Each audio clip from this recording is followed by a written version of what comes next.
Hello दोस्तों, कैसे हैं आप सभी। मैं आशा करता हूँ आप सब ठीक होंगे। दोस्तों, अगर आप भूत प्रेत से जुड़ी डरावनी कहानियाँ सुनना व देखना पसंद करते हैं तो आप हमारे इस चैनल को सब्सक्राइब कर लें और साथ ही बेल आइकन प्रेस कर लें। मैं आप सभी के लिए ऐसी रोमांचक और रहस्यमय डरावनी कहानियाँ लाता रहूँगा।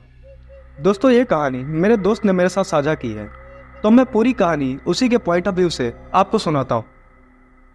हेलो दोस्तों, मेरा नाम मनोज दीक्षित है। मैं ऊटी का रहने वाला हूँ, जो कि भारत के तमिलनाडु राज्य के नीलगिरी जिले में स्थित एक नगर है। यह कर्नाटक और तमिलनाडु की सीमा के पास बसा हुआ वादियों और पहाड़ों से घिरा हुआ एक नगर है। दोस्तों, यह कहानी मेरे पिताजी और मेरे पूरे परिवार के साथ घटी घटना है। दोस्तों, मेरे पिताजी उस समय के बड़े अधिकारियों में से एक थे। वे उस समय के उच्च वर्ग के लोगों में एक अमीन का काम करते थे। मैं भी पास के एक अखबार के दफ्तर में काम करता था। एक बार की बात है, ठंड का समय था। घना कोहरा छाया हुआ था। सारे लोग जल्दी कार्यालय का काम खत्म करके घर की तरफ निकल रहे थे। मेरे पिताजी भी रोज की तरह ही उस दिन का काम खत्म होने के बाद घर के लिए अपनी गाड़ी से रवाना होने लगे। दोस्तों, रास्ते में उन्हें बाजार से कुछ सामान भी लेना था, तो वे और साथियों से अलग हो गए। उन्होंने घर की कुछ जरूरत के सामान लिया और गाड़ी आगे बढ़ा दी। दोस्तों, आगे जाने पर उन्हें एक मछली बाजार दिखा और वे मछली खरीदने के लिए रुक गए। ताज़ी मछलियां लेने और देखने में टाइम ज़्यादा ही गुजर गया। जब उनकी नज़र अपनी घड़ी पर गई तो उन्हें आभास हुआ कि आज तो घर जाने में बहुत देर हो जाएगी और यह सब लेकर घर पहुंचने में काफ़ी समय लग जाएगा। फिर यही सब सोचकर उन्होंने सोचा कि क्यों ना जंगल के रास्ते से निकला जाए, तो मैं जल्दी पहुंच जाऊंगा। तो उन्होंने अपना रास्ता बदला और जंगल की तरफ अपनी गाड़ी को घुमा लिया। दोस्तों, रात के करीब 11 बज चुके थे। गाड़ी तेज रफ्तार से आगे बढ़ रही थी। तभी अचानक तेज ब्रेक के साथ गाड़ी को रोकना पड़ा। दोस्तों, बीचों बीच सड़क पर एक औरत बैठकर रो रही थी। उन्होंने सोचा, इस वीराने में ये औरत क्या कर रही है, और उन्हें लगा कि हो सकता है कोई मजदूर की पत्नी होगी जो नाराज होकर घर छोड़कर जंगल में भाग आई होगी।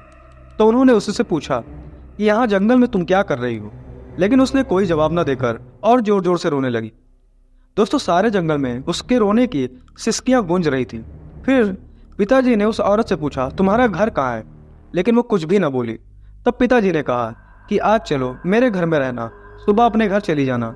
यह जंगल बहुत सारे जंगली जानवरों से भरा है, रात भर यहाँ मत रुको।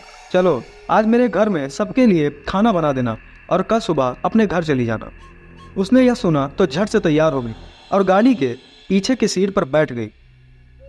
सिर में बड़ा सा घूंघट डालने की वजह से उसका चेहरा छिपा हुआ था। दोस्तों, कुछ ही देर में गाड़ी घर के दरवाजे पर पहुंच गई। घर के लोग कब से उनकी राह देख रहे थे। गाड़ी रुकते ही मैंने पापा से पूछा, आज तो बहुत देर हो गई और सारे लोग आ भी चुके हैं। तब उन्होंने सारी बातें मुझे और माँ को बताई और कहा कि आज खाना इससे बनवा लो, कल सुबह ये अपने घर चली जाएगी। इतनी रात को बेचारी जंगल में कहाँ भटकती, इसलिए मैं ले आया। पर माँ को कुछ संदेह हुआ कि कहीं चोर तो नहीं है, रात को सोने के बाद या खाना बनाते समय कहीं घर के सामान ही चुरा कर न ले जाए। पर माँ पिताजी की बात को क्यों मना करती। उन्होंने उस औरत को कहा, देखो आज तो मैं रख ले रही हूँ, लेकिन कल सुबह होते ही यहाँ से चली जाना और जाओ रसोई में यह सामान उठाकर ले जाओ और खाना बना दो। उसने फिर से जवाब दिया। बस हूँ की आवाज़ बाहर आई और वो सारा सामान लेकर माँ के पीछे पीछे चल दी। रसोई में सारा सामान रखवा कर माँ ने उसे खाना जल्दी बनाने की सख्त हिदायत दी और वहाँ से चली गई। लेकिन उनका मन कुछ परेशान सा था। फिर 10 मिनट में रसोई में उसे देखने चली गई कि वो क्या कर रही है और उसका चेहरा भी देखना चाहती थी। लेकिन वहाँ पहुंची तो देखा कि वो मछलियों का थैला निकाल रही थी। उन्होंने बहुत जोर से गुस्से में कहा, यहाँ सब खाने का इंतजार कर रहे हैं और तुम अभी तक मछलियाँ ही निकाल रही हो, कल सुबह तक बनाओगी क्या। उसके सिर पर घूंघट अभी भी था तो चेहरा देखना मुश्किल ही नहीं नामुमकिन था। उन्होंने उससे कहा, तुम जल्दी से खाने की तैयारी करो, मैं आग सुलगा देती हूँ, काम जल्दी हो जाएगा। और वे जल्दी से चूल्हा जलाने की तैयारियां करने लगी। लेकिन साथ ही वो उसका चेहरा देखने की भी कोशिश कर रही थी। लेकिन वो जितना देखने की कोशिश करती वो और पल्लू को खींच लेती। अंत में हार कर वे बोली, देखो मैंने आग सुलगा दी है, अब आगे सारा काम कर लो, कुछ ज़रूरत हो तो मुझे बुला लेना। लेकिन वो फिर कुछ नहीं बोली।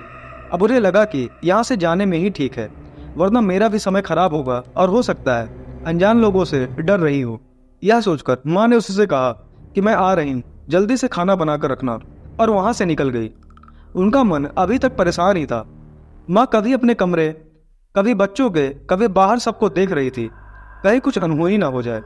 वो 1 मिनट भी आराम से नहीं बैठ पाई। अभी 5 मिनट ही हुए थे, पर उनके लिए वो घड़ी पहाड़ सी हो रही थी। दोस्तों, समय बीत नहीं रहा था। 8 मिनट बड़ी मुश्किल से गुजरे और वे तुरंत ही कुछ सोचकर रसोई की तरफ दौड़ी। और वहां पहुंचकर उन्होंने जैसे ही रसोई का नज़ारा देखा, उनकी आंखें फटी की फटी रह गई। उनके पैर बिल्कुल ही जम गए। न उनसे आगे जाया जा रहा था, ना ही पीछे। उनके हृदय की धड़कनें रुक रही थी। और वो औरत रसोई में बैठकर सारी कच्ची मछलियां खा रही थी। पूरी रसोई में मछलियों का खून बिखरा पड़ा था। उसके सिर से घूंघट भी उतरा पड़ा था। इतना खौफनाक चेहरा आज तक उन्होंने नहीं देखा था। बाल नाखून सब बड़े हुए थे। मछलियां खाने में मगन होने की वजह से उसे कुछ भी ध्यान नहीं था, और खुशी से कभी कभी वो आवाजें भी निकाल रही थी। रसोई पिछवाड़े में होने की वजह से और लोगों का ध्यान भी इधर नहीं जा रहा था। माँ को भी कुछ नहीं समझ आ रहा था कि चिल्लाने से कहीं ये घर के लोगों को नुकसान न पहुंचाए। वो चुड़ैल से अपने घर को कैसे बचाए, उन्हें समझ नहीं आ रहा था।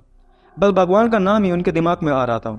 अचानक वे आगे बढ़ने लगी और झट से एक थाल लिया और चूल्हे की तरफ दौड़ी।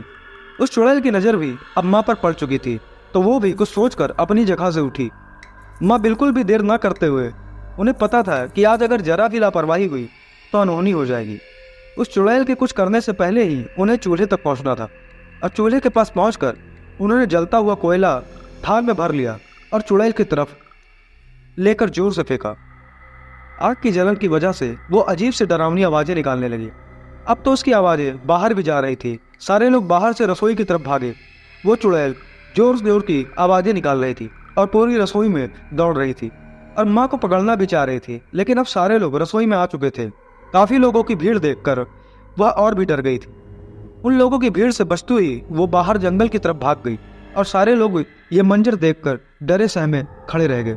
और वो सब लोग मन ही मन माँ की हिम्मत की दाद दे रहे थे कि कैसे उन्होंने अपने पूरे परिवार को उस चुड़ैल के खौफ से बचाया था। तो दोस्तों, ये थी हमारी आज की कहानी। आपको यह कहानी कैसी लगी, आप हमें कमेंट करके ज़रूर बताइएगा। और साथ ही साथ अगर आप अपने साथ घटित कोई भी डरावनी या रहस्यमयी घटना साझा करना चाहते हैं तो आप मुझे इंस्टाग्राम, फेसबुक व व्हाट्सएप पर लिख सकते हैं, जिनके लिंक्स आपको डिस्क्रिप्शन में मिल जाएंगे। तो चलिए दोस्तों, मिलते हैं कुछ और रोचक, दिल दहला देने वाली खौफनाक कहानियों के साथ। तब तक के लिए टेक केयर।